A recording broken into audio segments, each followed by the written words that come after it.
والعصر إن الإنسان لفي خسر إلا الذين آمنوا وعملوا الصالحات وتواصوا بالحق وتواصوا بالصبر. قال النبي صلى الله عليه وسلم: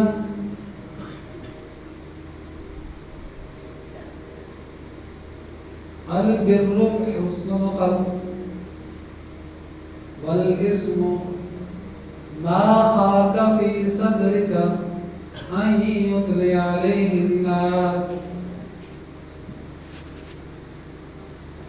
والإثم ما خاك في صدرك وكرهت أن يطلع عليه الناس، أو كما قال عليه الصلاة والسلام: رب اشرح لي صدري ويسر لي أمري واحلل عقدة من لساني يفقهوا قولي. رب اشرح لي صدري ويسر لي أمري واحلل عقدة من لساني يفقهوا قولي. رب زدني علما رب زدني علما رب زدني علما.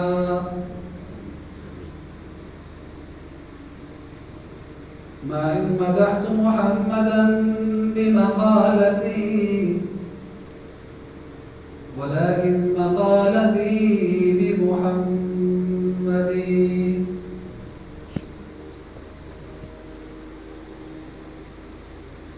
سب سے پہلے مشیت کے انوار سے نقش روئے محمد بنایا گیا صلی اللہ علیہ وسلم.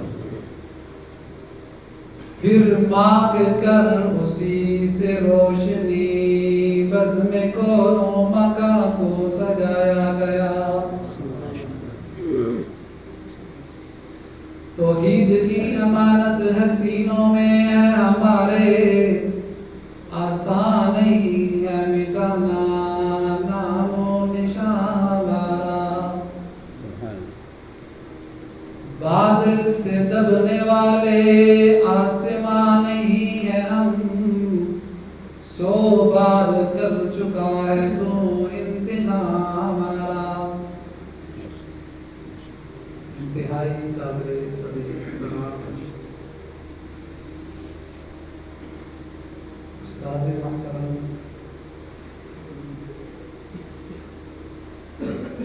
اگر یہ کہوں تو مبالغہ نہیں ہوگا، ابو جی کے جانشین اور ابو جی کے بعد سر پہ ہاتھ رکھنے والے، کٹھن ترین مشکل ترین حالات میں سہارا، توجہ،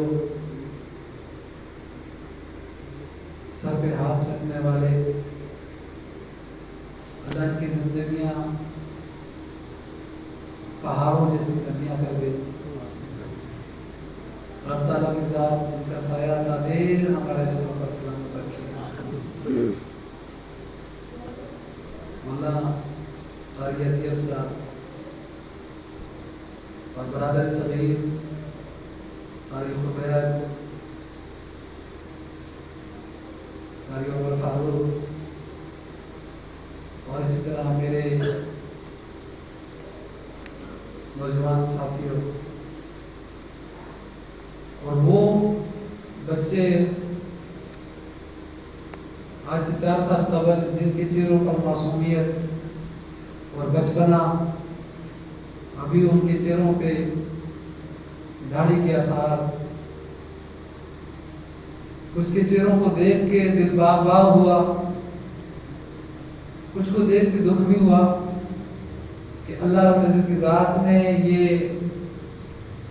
پیارے نبی صلی اللہ علیہ وسلم کی جو سنت بڑی تو اس کو روکنے کی کوشش کی. اللہ سمجھ عطا فرمائے. رب تعالیٰ کی ذات اپنے دین عالی کی محنت کے لیے قبول فرمائے.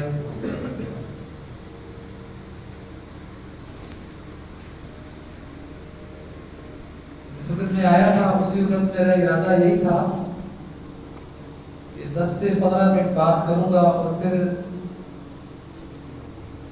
جو اصل چیز ہے وہ حضرت شاہ کی محمد اللہ فرمایا کرتے تھے رگڑ مار.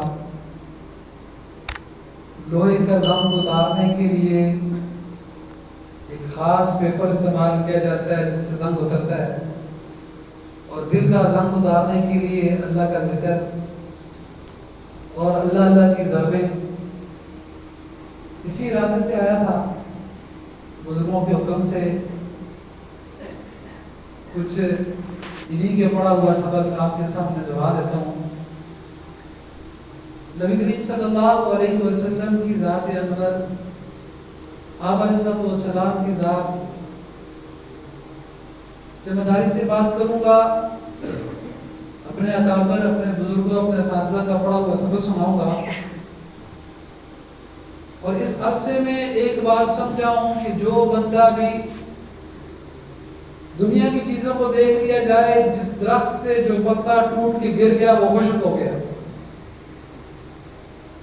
جس نے اپنے اکابر کا دامن چھوڑ دیا, اپنے اسلاف کا طریقہ چھوڑ دیا, وہ گمراہ ہو گیا. وہ کوئی بھی ہو, جس نے بھی اپنے بزرگوں کے راستے پہ نکتہ چینی شروع کر دی, اللہ رب العزت کی ذات نے اس کو گمراہیوں کی گڑھوں میں ڈال دیا. بات کر رہا تھا اپنے اکابر کا سبق اور اپنے اکابر کا نظریہ اور عقیدہ ہی بیان کروں گا. نبی کریم صلی اللہ علیہ وسلم کی ذات انور اللہ رب العزت کی ذات کے بعد کائنات میں سب سے افضل و اعلیٰ ہے. علامہ حیدری شیخ رحمہ اللہ فرمایا کرتے تھے کہ کائنات میں اللہ رب العزت کی ذات کے خزانے میں نبی کریم صلی اللہ علیہ وسلم کی ذات سے بڑھ کر کوئی بھی نہیں ہے. وہ تو آگے یہاں تک فرمایا کرتے تھے کہ حضرت نبی کریم صلی اللہ علیہ وسلم کی ذات انور کو جو فضیلتیں, جو برکتیں, جو سعادتیں, جو نعمتیں عطا کی ہیں, حتیٰ کہ نبی کریم صلی اللہ علیہ وسلم کو جو صحابہ, جو اہل بیت, جو ازواج عطا کیے ہیں, وہ اللہ کے خزانے میں اس سے بہتر نہیں تھے. کیونکہ یہ اللہ رب العزت کی ذات پر تہمت آئے گی کہ ہم یہ کہیں کہ نبی کریم صلی اللہ علیہ وسلم تو کائنات میں سب سے افضل و اعلیٰ ہے, لیکن نبی کریم صلی اللہ علیہ وسلم کو ازواج مطہرات یا اہل بیت یا صحابہ ایسے نہیں ہیں کہ جن کے اندر غلطیاں تھیں. تو یہ بات ہو نہیں سکتی. نبی کریم صلی اللہ علیہ وسلم کائنات میں سب سے افضل و اعلیٰ ہے اللہ کے بعد. کائنات میں اللہ کے بعد اگر کسی کا مقام مرتبہ ہے تو وہ کس کا ہے؟ اب ساری محبتیں, سارا تعلق پوری کائنات کا, خواہ انسان ہے, جن ہے, نباتات, حیوانات ہیں, ان سب کا تعلق یا اللہ کے ساتھ جڑا ہے یا نبی کریم صلی اللہ علیہ وسلم کے ساتھ جڑا ہے. آپ علیہ السلام کے ساتھ جڑے گا تو تب اللہ کے ساتھ جڑے گا. اللہ علیہ السلام کے ساتھ نہیں جڑے گا تو اللہ کے ساتھ بھی نہیں جڑ سکے. تو نبی کریم صلی اللہ علیہ وسلم سے محبت ایمان کا تقاضا ہے, اور اللہ کے نبی نے فرمایا لا یؤمن احدکم حتی اکون احب الیہ من والدہ وولدہ والناس اجمعین, کہ اس وقت تک کوئی شخص مومن نہیں ہو سکتا جب تک وہ ساری کائنات میں سب سے زیادہ مجھ سے محبت نہ کرے. بیوی, بچے, گھر بار, خاندان, قبیلہ, سب سے زیادہ مجھ سے محبت نہ کرے. یہ ایمان کا تقاضا ہے. یہ تو ایمانی توقیدے کی بات ہے. اب ہم نے یہ دیکھنا ہے کہ نبی کریم صلی اللہ علیہ وسلم سے جو محبت ہے, ہر بندہ دعویٰ کرتا ہے کہ ہمیں نبی رسول اسلام سے محبت ہے. اس کی جانچ پڑتال دو. پوری بات سمجھ نہیں آ رہی جی؟ یہ بار رات کو ساتھی اٹھ کے جا رہے ہیں, یا سمجھ میں نہیں پڑا, سمجھا نہیں پا رہا, یا ساری سمجھ آ گئی ہے پہلے سے. دو باتوں میں سے ایک بات ہے. نبی کریم صلی اللہ علیہ وسلم سے جو محبت ہے وہ بنیادی ہے, وہ عقیدہ ہے, اس میں کسی قسم کا کوئی کمپرومائز نہیں کیا جا سکتا. آپ علیہ السلام کے ساتھ جو تعلق ہے وہ تعلق, اس کی جانچ پڑتال کیسے ہے؟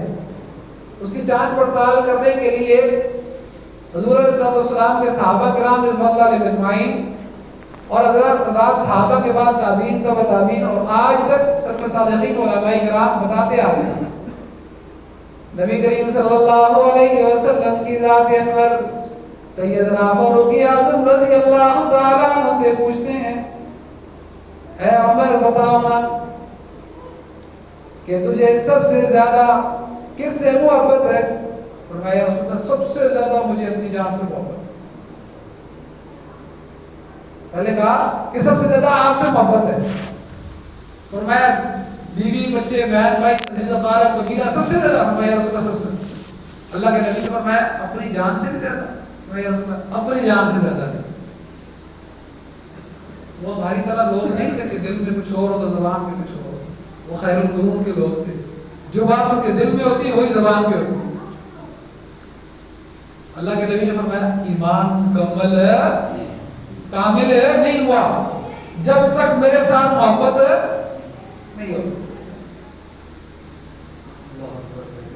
سیدنا فاروق اعظم رضی اللہ تعالیٰ خاموش ہوئے، تھوڑی دیر بعد کہنے لگے رسول اللہ اپنی جان سے بھی زیادہ محبت ہے۔ یہ سبق سکھلایا جا رہا ہے کہ اپنی جان سے بھی زیادہ نبی علیہ السلام سے محبت۔ اب اس کی جانچ پڑتال کے دو طریقے، ایک طریقہ یہ ہے کہ کوئی بندہ بھی کوئی بدبخت بھی آپ علیہ السلام کے بارے میں نازیب الفاظ اللہ نہ کرے کہ ہماری زندگیوں میں ایسا ہو، آمین کہہ دیں۔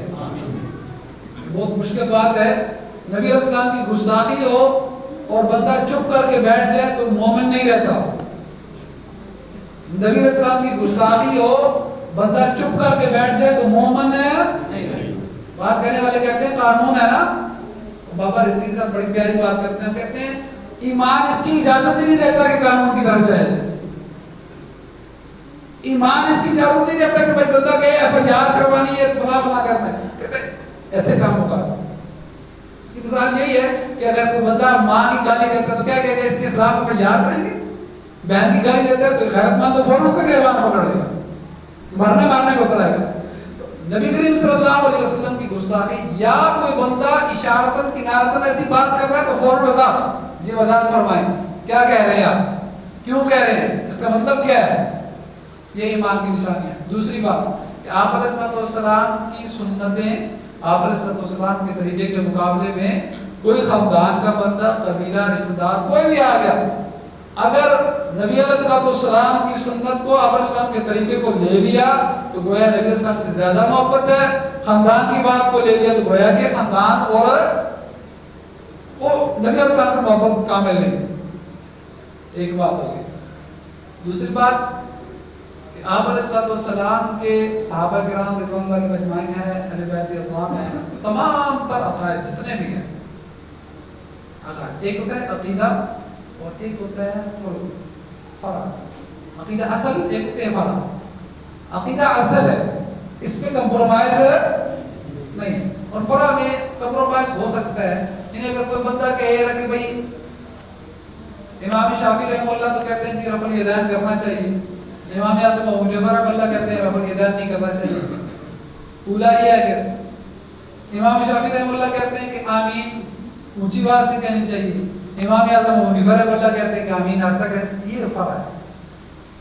نبی کریم صلی اللہ علیہ وسلم آسمانوں پہ گئے ہیں، اللہ نے اللہ کے نبی کریم صلی اللہ علیہ وسلم نے اللہ کا دیدار کیا ہے، آپ علیہ السلام نے اللہ کا دیدار کیا ہے۔ دوسری طرف روایت آتی ہے کہ نبی کریم صلی اللہ علیہ وسلم حضرت عائشہ صدیقہ فرماتی ہیں کہ جس نے یہ کہا کہ اللہ کا دیدار کیا اس نے گویا کہ نبی علیہ السلام پر بہتان باندھا ہے۔ تو یہ فرق ہے، دیدار کیا ہے، دونوں یہ بھی روایت موجود ہے، دیدار نہیں کیا یہ بھی روایت موجود ہے۔ دیدار کیا ہے، آپ علیہ السلام نے اللہ کا دیدار کیا ہے، جز کا، کل کا نہیں۔ اور جنہوں نے انکار کیا کہ اللہ رب العزت کی ذات پوری کی پوری ذات کا احاطہ نبی علیہ السلام نے بھی نہیں کیا، یہ انسان کے بس کی بات نہیں۔ تو یہ کیا ہے، یہ عقیدے کی بات نہیں ہے، یہ فرق ہے۔ اس پہ تشدد اختیار کرنا، غلو اختیار کرنا گویا کہ گمراہی ہے۔ تو جو عقیدہ ہے کہ اللہ رب العزت کی ذات وحدہ لا شریک ہے، اپنی ذات و صفات میں نبی کریم صلی اللہ علیہ وسلم خاتم النبیین ہے۔ ابھی سوشل میڈیا پہ کافی سارے دوستوں بات نہیں کہا بھی ہے، یہ تو استعمال نہیں کرتا، تو بھائی کسی عورت نے نبوت کا دعویٰ کیا ہے، اور اس نے اعلان بھی کیا، سوشل میڈیا پہ پھیلا رہے ہیں۔ آج تک یہ تجربے سے ثابت ہوا ہے کہ جس کو جتنا زیادہ پاپولر کیا جائے وہ اتنی جلدی بری ہو کے باہر چلا جاتا ہے۔ لوگوں نے ایک طریقہ کار آزما لیا ہے، نبی علیہ السلام کی گستاخی کرو یا رسول اللہ، قرآن کی گستاخی کرو، اسلام کی توہین کرو، ویزا لگے گا اور باہر چلے جاؤ۔ یہ اس وقت نے بھی ایسا ہی کام، میں نے اس کی ویڈیو دیکھی نہیں ہے لیکن یہ لگتا ہے ایسے کہ ایسا ہی وہ کام اس نے کیا ہو، اللہ تعالیٰ کا۔ تو کہنے کا مطلب ہے کہ عقیدے میں کمپرومائز نہیں ہے۔ اور آخری اور تیسری بات اعمال صالحہ۔ دیکھیں نبی کریم صلی اللہ علیہ وسلم کی بعثت کا مقصد کیا تھا کہ لوگوں کو گندے اور برے اعمال سے نکال کر ایک اللہ رب العزت ذات کے سامنے جھکانا اور ایسا بنا دینا کہ اللہ کہیں کہ یہ میرے بندے ہیں۔ روایات میں آتا ہے کہ جب کوئی انسان نیکی کرتا ہے اور ایسی نیکی کہ جو معاشرے کے ساتھ لڑ کے جھگڑ کے اور مضبوط سٹینڈ لے کے نیکی کرتا ہے تو اللہ رب العزت ذات فخریہ طور پر فرشتوں کو کہتے ہیں کہ دیکھو یہ میرا بندہ ہے، یہ میرا بندہ ہے، یہ نیکی کر۔ تم کہتے تھے کہ فتنہ فساد کرے گا، یہ دیکھو یہ نیکی کر۔ نبی کریم صلی اللہ علیہ وسلم کی مقصد بعثت یہ تھا کہ انسانیت میں ایسے انسان تیار کرنا کہ جن کو دیکھ کر اللہ رب العزت ذات کہے کہ یہ میرے بندے ہیں، ان پہ فخر کیا جا سکے۔ تو یہ کیسے ہوگا؟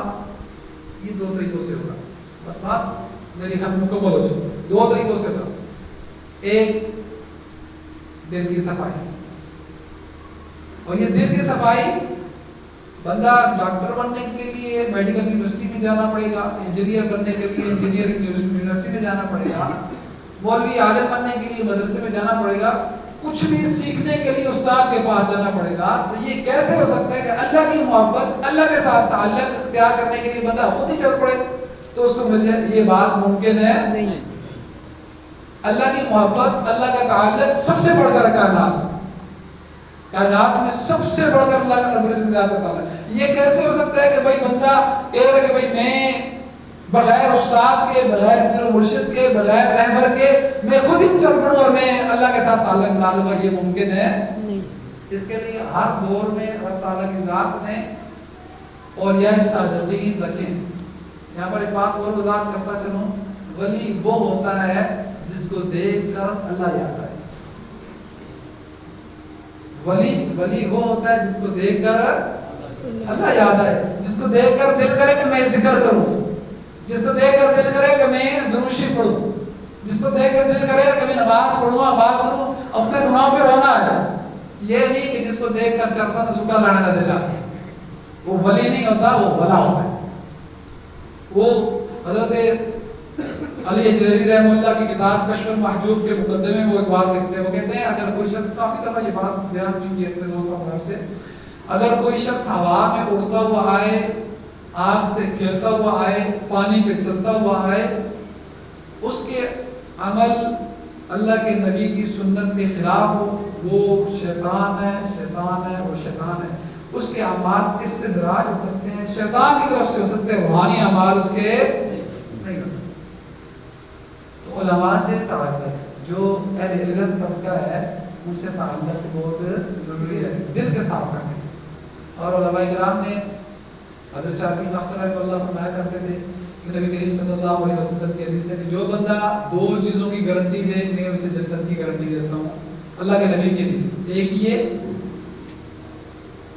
دو جبڑوں کے درمیان جو گوشت کا ٹکڑا ہے زبان، اور جو دو ٹانگوں کے درمیان گوشت کا ٹکڑا ہے شرمگاہ، اس کی گارنٹی دے دے میں اسے جنت کی گارنٹی دیتا ہوں۔ حضرت حکیم اختر رحمہ اللہ فرمایا کرتے تھے، وہ کہا کرتے تھے کہ کوئی بندہ ایک چیز کی گارنٹی دے دے میں دونوں چیزوں کی گارنٹی اس کو دیتا ہوں، دونوں چیزیں محفوظ ہو جائیں۔ وہ کیا ہے؟ نگاہ۔ بچے کے ہاتھ میں موبائل ہے، اور بندہ اس وقت کی آج سے 4 سال 5 سال پہلے کی ایسی صورتحال نہیں تھی، ابھی وہ ویڈیو میٹ ہے یا یوٹیوب ہے، اس کو کھولتے ہی تقریر کے لیے کھولے، کسی عالم کا نام لے کے سرچ کرے، مولا طارق جمیل کا نام، اس کے اوپر ضرور گندگی آئے گی، تو نہ چاہتے وہ بھی جو ہے نا وہ اس کی بد نظری ہوگی۔ علماء کرام تقریباً میں نے واپس آنے کے بعد تحقیق سے کیا ہے، سارے علماء دیوبندی بریلوی اہل حدیث سارے کے سارے اس پہ کہتے ہیں یہ بہت بڑا فتنہ ہے، یہ موبائل ٹچ والا موبائل بہت بڑا فتنہ ہے، ہر بچے کے گھر پہ ہے۔ اللہ کے نبی صلی اللہ علیہ وسلم کی حدیث ہے کہ جو طوائفہ ہیں جس کو ہم اپنی زبان میں کنجری کہتے ہیں، کنجری ہر گھر کے اندر موجود ہوگی۔ صحابہ نے کہا کہ مسلمان ایسے ہو جائیں گے؟ ہاں۔ اب اس وقت سمجھ نہیں آئی، آج کل دیکھیں تو وہ کہتے ہیں دیکھو ہر گھر میں، ہر بچے کے ہاتھ میں، ہر نوجوان کے ہاتھ میں موبائل جیب میں ہوتے ہیں اور وہ سب کچھ اس میں موجود ہے۔ اللہ تعالیٰ سب کو ہدایت عطا فرمائے۔